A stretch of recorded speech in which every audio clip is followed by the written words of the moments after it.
안녕하세요. 저는 40대 중반에 조금 일찍 결혼한 여자입니다. 그동안 20평대 아파트에서 내 식구가 비좁게도 살았다가 47평이나 되는 곳에 살게 되니 살 것 같습니다. 아들만 둘인 저에겐 아들들에게 각각의 방을 줄 수 있어서 참 감격스럽더라고요. 물론 상당히 빚진 덕에 살 수 있었지만 일단 삶의 질이 달라지는 것 같아서 매우 만족스럽고 뿌듯했습니다. 남편과 제가 서로 맞불을 내면서 열심히 살아온 보람이라고 생각했어요. 기존에 있던 대부분의 살림살이는 오래되고 낡아서 버리게 되었고, 새로 다 장만하느라 돈도 꽤나 많이 들었습니다. 거실은 꽤나 넓었고, 다소 작은 사이즈의 방이 함께여서 합해서 모두 5개였어요. 시댁 식구는 시누이가 한 명 있었고, 아직 본인은 저 아래도 집안에서 살고 계셨어요. 아주버니는 정기적으로 전국을 걸어다니면서 그거를 하기 때문에 지방에서 시누이와 함께 전세로 살고 계셨어요. 남편과 제가 그런대로 형제들 중에서는 집장만도 빨리 했고 또 잘 버는 축에 속했습니다. 그래서 원래 계시는 아주버니 대신해서 알게 모르게 남편이 장남 노릇을 해왔어요. 시어머니는 오래전부터 살던 허름한 주택을 개조해서 혼자서 살고 계셨고요. 남편이 시어머니께 널찍한 집으로 이사를 간다고 말씀을 드렸었나 보더라고요. 신우가 많이 부러워했습니다. 신우이는 직장만도 하지 못했고 육아 때문에 다니던 직장도 그만두었다가 다시 최근에 알바를 시작했다고 들었습니다. 집들이 하라는 말에 이사를 한 후에 시댁 식구 다 초대해서 집들이를 했어요. 시어머니는 집을 둘러보시면서 입을 쫙 벌리면서 좋아하셨는데 신우이는 안색이 좋아 보이지 않았어요. 저는 조금 눈치가 보였습니다. 신우이가 형님 해도 아직 집장만을 못하고 남의 집살이를 하고 있는데 약간 조심스럽더라고요. 저는 이렇게 집장만해서 2번째 집들이를 했으니까요. 그렇게 몇 달이 지났을 거예요. 회사에서 일하고 있는데 시어머니에게서 전화가 걸려왔습니다. 네, 어머니, 무슨 일이세요? 내가 김치 좀 담갔는데 갖다 주려고 한다. 비번 좀 가르쳐 주겠니? 어머니 그러지 마시고 제가 주말에 가지러 갈게요. 아니다. 내가 심심하니까 서울 바람도 쐬면서 너희 집에 가려고 한다. 그래서 별 생각도 없이 비번을 가르쳐 줬었죠. 그리고 퇴근해서 집에 왔는데 깜짝 놀랐습니다. 시어머니가 주방에서 밥이랑 반찬을 해놓고 계시는데 웬 이상한 시어머니 짐들이 여기저기 있더라고요. 어머니 이게 다 뭐예요? 이거 내가 쓰던 부엌 살림이다. 왜 쓰던 걸 가져오셨어요? 아, 내가 여기서 잠시 쓰려고 그런다. 네? 여기에 계신다뇨? 너는 어째 사람 말귀를 못 알아듣냐? 내가 너희 집 들리겠다고 말하지 않았니? 아니, 어머니가 여기 있겠다고요? 그래서 가만히 둘러보았더니 집안에 어머니가 쓰시던 침구들과 오래된 물건들이 놓을 자리가 없어서 여기저기 정신사납게 자리를 차지하고 있었어요. 그리고 제 서재방으로 쓰던 방에 있던 책상과 책들을 안방에 다 몰아넣으신 것 같더라고요. 딱 봐도 시어머니가 짐들을 쌓아온 곳인 줄 바로 알아볼 수 있었죠. 기가 막힌 저에게 시어머니가 아무렇지도 않게 그러셨어요. 내가 여기 오면서 너네 집에 살림살이가 웬만큼 다 있으니까 다 버릴까 했는데 그래도 내 손때가 묻었는데 버릴 수가 있어야 말이지. 그 말을 듣고 할수기구를 넣어두었던 작은 방까지 가보니까 시어머니 잡다한 물건들이 창고에 주르르 쌓여있어서 계절초풍하겠더라고요. 예쁘게 새 집에 어울리게 모두 다 생각을 해서 배치를 해놓았었는데 집 자체가 어머니가 오심으로써 개판 5분 전이었어요. 그 순간 화가 난 제가 시어머니께 말했어요. 어머니 이게 다 뭐예요? 저한테 한마디 말도 없이 김치 갖다 놓은다면서 비번 물으시더니 감쪽같이 몰래 이사를 오시려고 그러셨어요? 그러자 시어머니가 화가 난 표정으로 큰 소리로 소리를 지르셨습니다. 내가 여기 이사 온 것이 넌 싫으냐? 왜 제 허락도 없이 어머님 마음대로 짐을 싸우신 거예요? 내가 네 허락을 받고 꼭 와야 하니? 내가 내 아들 집에도 못 온단 말이냐? 세상 어느 부모가 자기 자식 집에 마음대로 들어갈 수가 없다니. 이제 보니 넌 아주 못된 며느리구나. 세상에 시어머니가 자식 집에 살려고 하는데 네가 무슨 자격으로 이래라 저래라야? 아무튼 어머니, 당장 여기 있는 어머니 침구들 싸들고 어머니 집으로 갖다 놓으세요.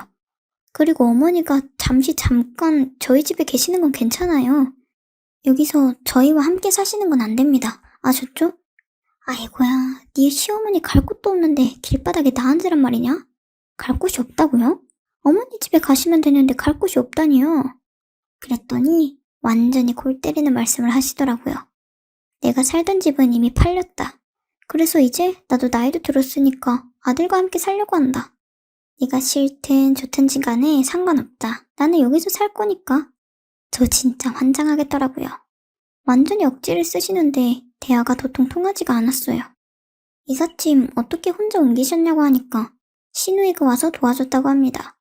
분명히 시누이가 시어머니를 조정해서 저희 집이 아파트 평수도 넓고 하니까 들어가 살라고 했을 게 틀림이 없었습니다. 그래서 시누이한테 전화를 했어요. 아가씨, 어머니가 나한테 말도 하지 않으시고 이사를 오셨는데 왜 나한테 말도 안 해줬어요? 그랬더니 어이가 없는 말을 하더라고요. 언니, 나는 엄마가 언니한테 말을 한 줄 알았죠. 그리고 지금 알았으면 됐지 않아요? 엄마도 언제까지 그 허름한 집에서 혼자 사시게 놔둘 건데요. 아들은 그렇게 넓고 좋은 집에서 사는데 우리 엄마도 그런 집에서 사셔야죠. 이제 나이도 드실 만큼 드셨는데 누가 옆에도 있어 주셔야 하고요. 그래서 화가 잔뜩 나서 제가 그랬습니다. 그걸 왜 말도 않고 몰래 이사를 어떻게 했냐고요. 내 말귀를 못 알아들어요? 그랬더니 오히려 시누이가 화를 내면서 말을 했어요. 어디다 대고 큰 소리예요? 올케 언니, 우리 엄마 고박하면 내가 가만히 있지 않을 거예요. 알았어요? 라고 하고는 또 끊더라고요. 시어머니는 시누이와 통화를 하면서 신경질을 내시면서 제 옆에 계셨는데 화딱지가 나서 서재방에 들어가 남편에게 전화를 했습니다. 남편은 무슨 뜬금없는 소리를 하냐면서 어머니가 그냥 며칠 저희 집에 계시는 거 아니냐며 저에게 침착하라고 했습니다. 결국 남편이 집에 와서 모든 사실을 알게 되었습니다. 시어머니와 한참을 대화를 나누다가 제게 와서 말을 했어요. 한숨을 내쉬면서 하는 말이 더 기가 막혔습니다. 아, 어떡하지? 어머니가 가실 데가 없어서 우리 팔자가 어머니를 모시고 살 팔자인가 보다. 뭐? 그게 무슨 소리야? 어머니가 살던 집을 파셨대. 처음부터 우리가 넓은 집 이사 와서 여기서 살고 싶었던 모양이야. 우리 짐 정리되는 걸 기다리다가 미루고 말도 않고 있다가 오신 건가 봐. 그걸 말이라고 해? 어머니가 그러실 분이니? 이게 다 당신 동생이 그렇게 한 거야. 그랬더니 남편이 제 속도 모르고 속에 불을 질렀습니다. 제가 화를 냈더니 자기가 되레 큰 소리를 쳤어요. 당신 가만히 보면 내 동생한테 자격지심 같은 거 있어? 왜 말끝마다 더 내 동생을 못 잡아먹어서 안달이야? 내 동생이 뭐 어쨌다고 이런 말을 꺼내고 그래? 말 다 했어? 뭐라고? 자격지심? 말 같은 소리를 해라. 어째 네 집 식구들은 하나같이 말하는 본새가 다 그 모양이냐? 그렇게 해서 본질은 놔두고 감정 싸움으로 남편과 대판 싸우게 되어서 서로 말다툼을 단단히 하게 되었습니다. 아무튼 남편은 이왕 이렇게 되었으니 어머니를 나가시라고 할 수 없는 노릇이고 모시고 살자고 했어요. 저는 그럴 수 없다고 그랬고요. 자식이 우리만 있는 것도 아니고 시누이나 아주버니도 있는데 애써서 돈을 모아서 평수를 넓혀서 이사를 왔더니 잘 살고 계시던 집을 팔아치우고 막무가내로 밀고 쳐들어오는 법이 있냐고 했어요. 남편은 시어머니가 많이 불편하실 텐데 그만 싸우자 하면서 내일 다시 조용히 얘기하자면서 방을 나가버렸죠. 저는 아무래도 이대로는 회사 일이 손에 잡히지 않아서 길을 쓰고 시어머니가 살던 집을 내놓았다던 부동산 사무실로 가서 알아봤습니다. 그랬더니 시누이와 시어머니가 와서 시어머니 집을 판 돈을 시누이 계좌로 다 입금했고 시어머니가 그러셨다네요. 정말 어이가 없었어요. 그래서 당장 시누이에게 전화를 해서 물었더니 그러더라고요. 그거 엄마가 나 집 사라고 주신 돈이에요. 언니도 알다시피 우리가 아직 집 없이 자주 이사 다니고 있잖아요. 그런데 그걸 어떻게 알았어요? 엄마가 그랬어요? 아가씨, 그럼 그것도 저에게 숨기려고 한 거예요? 가족이잖아요. 언니 무슨 말을 그렇게 해요? 우리 아빠가 오죽 언니가 싫어할까봐 말도 못하고 있다가 그렇게 돌아가셨어요. 엄마가 남이에요? 우리 오빠 집에 들어가 사신다는데 언니가 어쩔 건데요? 형제 중에서 잘 나가는 사람이 부모님을 모시고 사는 건 당연한 거 아니에요? 누구 맘대로 함부로 당연하다고 말해요. 집을 팔았다는데 어머님은 돈이 하나도 없네요? 그렇게 어머니 집 한 돈이 탐나서 그런 거 아니었어요? 어디다 함부로 어머니 집 한 돈을 손에 대요. 당장에 어머니 통장에 그대로 돌려놓지 않으면 제가 가만히 안 있을 거니까 두고 봐요. 미쳤어요? 엄마가 준 돈인데 언니가 왜 이래라 저래라 해요. 그래서 저는 결단을 내렸어요. 이대로 가다가는 신우의 좋은 일만 시키는 꼴이었으니 두고 볼 수는 없었어요. 그래서 집으로 돌아가서 시어머님께 잠시만 신우 집을 다녀오시라고 했습니다. 저녁에 친정 식구들과 못한 집들이를 할 예정이라서 잠시만 자리를 비켜달라고 하고 택시를 잡아드렸어요. 한층 부드러운 표정으로 말을 꺼내자 의심도 없이 그럼 나 갔다 오마 하며 신우 집으로 가셨어요. 그러는 사이 용달차를 불러서 시어머니 짐들과 물건들을 몽땅 실어서 신우 집으로 보내버렸습니다. 그리고 그동안 엄마 없이 혼자 사셨던 친정아버지를 모시고 왔습니다. 비밀번호도 바꿔버렸고 친정아버지가 살던 집도 부동산 업체에 매물로 내놓았어요.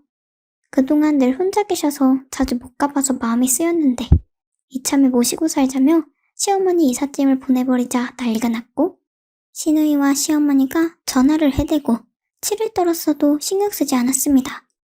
시아버지의 방을 꾸며드리느라 정신이 없었거든요.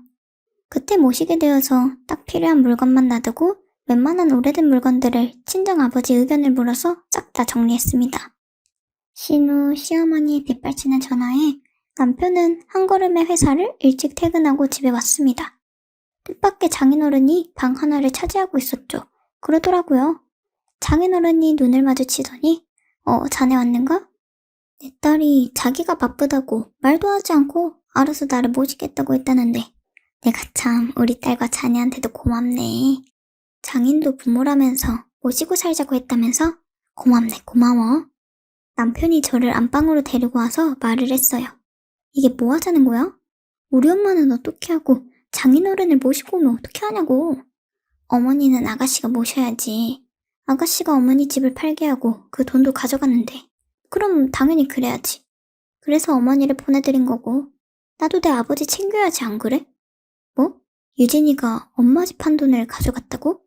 그래, 그런 싹둑머리 없는 네 동생이 그런 짓을 했으니 당연히 어머니는 아가씨가 책임을 져야 되지 않겠니?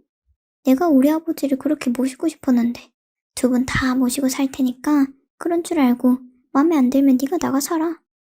너는 무슨 말을 그렇게 하냐. 아무튼 너 우리 엄마를 속여서 내 동생 집으로 보냈어? 말도 없이 엄마를 보내버리고 지금 난리도 아니다. 지금 우리 집에 쫓아오겠다고 하는 걸 내가 다 알아서 하겠다고 해서 조용한 거야. 네가 알아서 잘하던지 말던지 해. 그건 네 동생이 먼저 했으니까 그대로 대갚아준 것뿐이니까 말 잘 전해라. 나도 할 수 없다는 듯이 말을 했습니다. 남편은 신우한테 시어머니 집을 팔았으니 알아서 하라고 똑부러지게 말했다고 하더라고요. 시어머니가 저희 집에 오고 싶다고 했어서 장인어른을 모시고 산다고 했더니 열불이 나서 땅을 치셨지만 남편이 그랬대요. 어머니 죄송해요.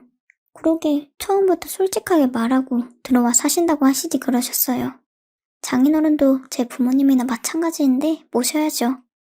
넓은 아파트로 이사를 갔다는 이유 하나만으로 은근슬쩍 시어머니를 떠넘기고 시어머니 집 한 돈으로 집 장만하려고 했던 시누이는 시어머니를 모시고 살게 되었습니다. 딸 집 장만해주는데 보태주고 함께 사는 것도 나쁘지 않다고 한 건 본인인데 어째서 시누는 울상이더라고요.